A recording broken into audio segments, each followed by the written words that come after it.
जो एडवोकेट शशिकला कुमारी civil court Khunti का भी बोर्ड लगा हुआ है और यहाँ तक पहुँचने के लिए इनको बहुत ज़्यादा स्ट्रगल करना पड़ा और वो स्ट्रगल बहुत मामूली नहीं है, बहुत ज़्यादा था।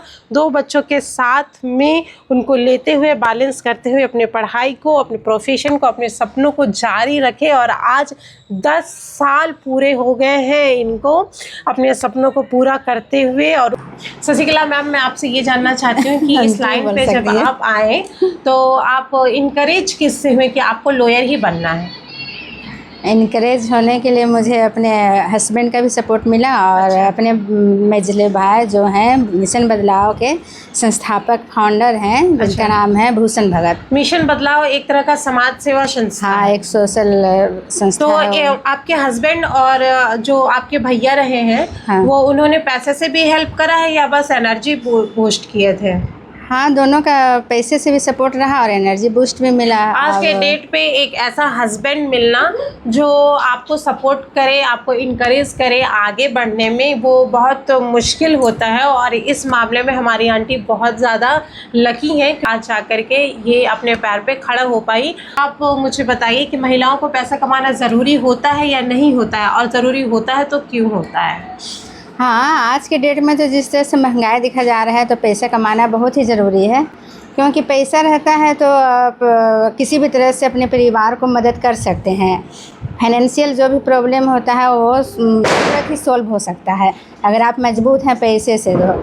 तो बस पैसा कमाना सिर्फ अपना ही इच्छा पूरा करना ज़रूरी नहीं है, समाज में अपने आप को एक महत्व जो भी जगह होता है उसको बनाए रखना भी बहुत ज़रूरी है और हमारे लिविंग स्टैंडर्ड को भी थोड़ा ऊपर लेकर के जाता है। क्यों, मैं सही कह रही हूँ मैम? एकदम बिल्कुल सही बात है। ये जो स्टैंडर्ड की बात आती है तो ये मुझे बाहर जाने से ही, लोगों के साथ मिलने जुलने से ही और जो भी अपना प्रोफेशन है उसको देखते हुए मुझे लगता है कि मैं बहुत ही अपने स्टैंडर्ड को थोड़ा सा बना पाई हूँ।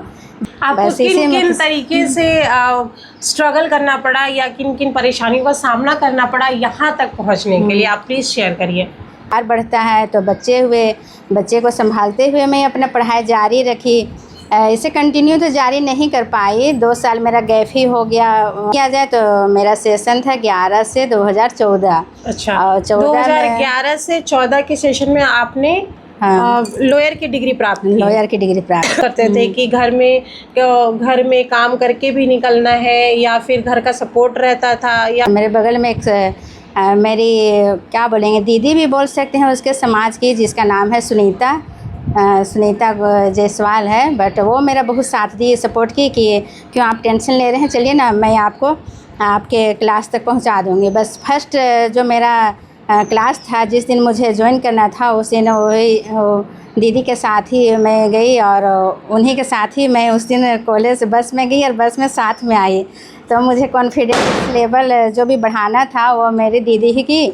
माँ जैसे भी मैं उन्हें मानती हूँ और दीदी जैसे भी समझती हूँ। मतलब आपकी स्टार्टिंग यहाँ से जर्नी स्टार्ट हो गई। हाँ। चलिए, लोगों के पास सुविधा होने के बाद भी वो अपने कंफर्ट जोन से बाहर नहीं निकल पाते हैं और इसी वजह से वो अपनी लाइफ में कुछ नहीं कर पाते हैं। पर हमारे मैम के साथ ऐसा नहीं है। इन्हें सुविधा अगर दी गई तो इन्होंने इस चीज़ का पूरा फुल इस्तेमाल किया और आज अपने लाइफ में एक सक्सेसफुल लॉयर के रूप में इस्टेब्लिश हो गई हैं। अगर आपको ऐसा लगता है कि आप झारखंड राज्य के खूंटी डिस्ट्रिक्ट में अगर किसी भी तरीके का आपको लॉयर से सलाह लेने की ज़रूरत पड़े या आप पे नंबर दे रही हूँ मैम का, आप प्लीज़ इस नंबर पर कांटेक्ट करके भी कंसल्ट कर सकते हैं और मैं आपसे हमारे दोस्त मिल सकते हैं।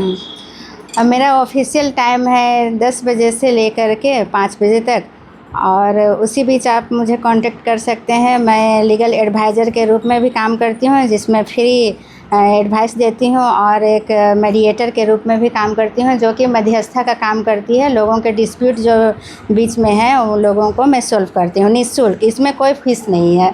ये एक तरीके का समाज सेवा भी करती हैं क्योंकि हाँ सर। हाँ रूपा, मैं आपसे अपना स्ट्रगल जो भी लाइफ में मुझे एक एडवोकेट बनने में जो स्ट्रगल आई है उससे मैं शेयर करना चाहती हूँ। हमारे दर्शक भी जानना चाहते हैं। फैमिली मेम्बर्स होने के कारण मुझे किचन का काम भी संभालना पड़ता था, बच्चों को भी संभालना पड़ता था। तो हस्बैंड और मेरे सास ससुर कभी बोलते थे कि तुम ये पढ़ाई लिखाई छोड़ो, तुम्हें क्या ज़रूरत है काम करने की। बट मुझे अपना नाम और पहचान बनाना था, तो जिसके वजह से मैं लोगों की बात तो सुनती थी बट निकल जाती थी पढ़ाई करने के लिए। बस में ही जाना आना होता था। सुबह 8 बजे निकलती थी, बच्चों को छोड़ करके अपना नाश्ता वगैरह पैक करके, और फिर 2:30 बजे तक अपने घर रिटर्न आ जाती थी। फैमिली को बैलेंस करते हुए पढ़ाई कर रहे थे। हाँ, फैमिली को बैलेंस इसीलिए करते आप ज़्यादा क्लासेस अटेंड नहीं कर पा रहे थे और घर में ही अपने स्टडी को जारी रख रहे थे। हाँ, प्रैक्टिस खुट्टी कोर्ट में 10 साल हो गया है। 10 साल, मतलब 10 साल से आप लॉयर हैं और मतलब आप खुद पैसे अर्न कर रहे हैं। हाँ, एक तरीके से बोला जाए तो आप अपने हस्बैंड पर डिपेंड नहीं है। बिल्कुल। और भी एक होता है ऑल इंडिया बार एग्जामिनेशन, वो पास करना पड़ता है। रांची चाईबासा जो रोड है वहाँ से SDO कोर्ट जो होता है उसी के जस्ट सामने ही एक बिल्डिंग बना हुआ है, बार भवन जिला अधिवक्ता संघ का। जस्ट उसी के सामने ही मेरा बैठने का जो सरिस्ता है, वो सरिस्ता है टेबल, वहीं पर मैं बैठती हूँ। गवर्नमेंट लड़कियों को जो फैसिलिटी दे रही है उस हिसाब से बहुत ही आगे बढ़ना बहुत ही ज़रूरी है। जब सभी तरह से वो लोगों को प्रेफरेंस दिया जा रहा है, और बहुत ही ज़रूरी है लड़कियों को आगे निकल के आना और हर फील्ड में अपने पैर को पसारना और काम करके दिखाना। जानकारी बने रहने के लिए नेक्स्ट वीडियो में हम आपसे दोबारा ज़रूर मिलेंगे। Thank you. जय हिंद। नमस्ते। नमस्ते।